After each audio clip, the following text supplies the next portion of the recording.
February 1995, Islamabad, Pakistan.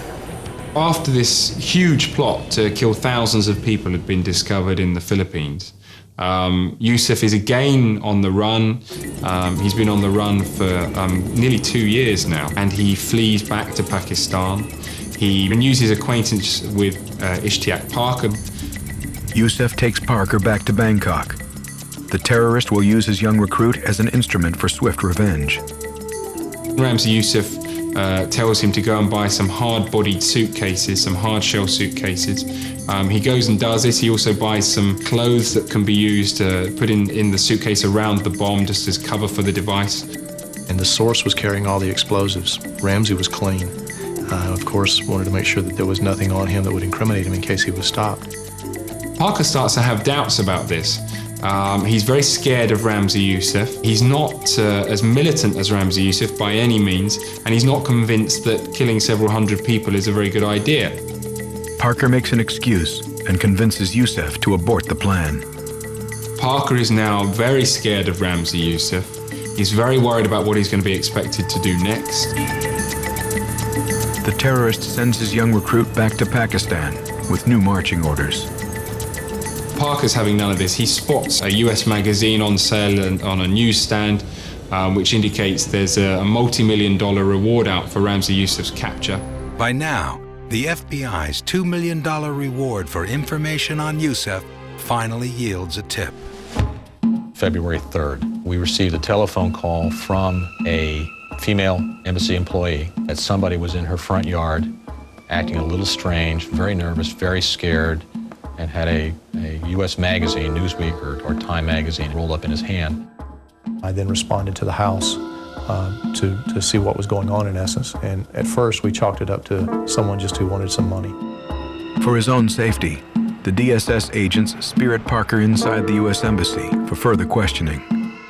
He began to speak of a laptop computer. He gave us physical characteristics that only someone in close and recent contact with him would be aware of. The FBI decides to scramble an assault team to Pakistan. Parker informs the agents that Yusuf is again on the move. Yusuf announced that he was going to get on a bus and leave the city, so then Parker slipped away and managed to pass this information to the US Embassy. The embassy realized things were moving too quickly. They had to capture Yusuf immediately. The DSS agents must work with the terrified informant without the aid of the FBI task force. Yusuf is to board a bus for Peshawar. The DSS realize he must be prevented from reaching the tribal region. He would have been gone because he would have fled. He would have gone into Peshawar, from Peshawar over the Khyber Pass into Afghanistan. While American and Pakistani agents stake out the bus terminal, the informant again makes contact. We received a telephone call from the informant saying that Yusuf had changed his plans. He's not going to the bus station now. We're going up later. He's at the Casa Hotel. He's going to take a nap in a few minutes. Again, we moved over towards the Casa. The embassy immediately requests the aid of Pakistani law enforcement. The ambassador asked for their immediate assistance in response to the Casa guest house and explained to them that we had very good reason to believe that Ramzi Yusuf was in country, that we thought we would be able to take him very soon. There was a very real possibility that we might be able to finally capture this guy, Ramzi Yusuf, in Pakistan, but we had to do it very, very carefully. I had prearranged with the informant to go across the street, go into the guest house. Ishtiaq Parker went up to his room. He established that Yusuf was certainly still there and appeared to be building yet more bombs, stuffing explosives into remote-controlled children's cars. If indeed Yusuf was in his room, once they finished, he was supposed to come out. He was to take a ball cap that he had off of his head and rub his right hand through his hair. Parker came out of the building. He ran his hand through his hair to indicate that Yusuf was there, and the American and Pakistani agents began their raid. I went to the front door, and the Pakistani authorities went in first. "Where is room 16?" they shouted. They began swarming up the stairs, American agents with their hands on their guns, Pakistani agents already with their guns in their hands leading the way. They gathered outside room 16. ISI broke through the door. Ramzi was on his bed, asleep, probably had been asleep for only a few minutes. They jerked him out of bed, threw him up against the window. Spread his legs and then checked his identity. The ISI agents kept control of him. He was very compliant. One of the Pakistani agents said, "Is this the guy you're after?" Didn't open his eyes, didn't utter a sound. Finally, I gestured to the ISI agent to turn his face to me. I pulled out a picture I had in my jacket, and I held it up next to his head, and he looked at me, I looked at him, and I looked at the brigadier, and I said, "That's him." And I said, "What's up, Ramzi?" It was the first time he'd heard English spoken that morning, and he realized that the Americans were there. The feared Pakistani ISI take immediate custody of Yusuf. The ISI agent went back around and pinched Ramzi on the neck and said, "The Americans will go home tonight, but I will stay with you." And I think Ramzi then had a little moment of truth. His eyes filled with tears. His knees basically went out from under him. We come in behind them. They had taken a sheet and thrown it over him, so he looked like Casper the Ghost. They said, "We've got him." When Ramzi Yusuf is caught, it's a key piece of the web because he's the mastermind of the World Trade Center bombing and so many other plots. But as the agents were moving in on that guest house, a guy across the street who saw what was going on took off. And that was his uncle, Khalid Sheikh Mohammed.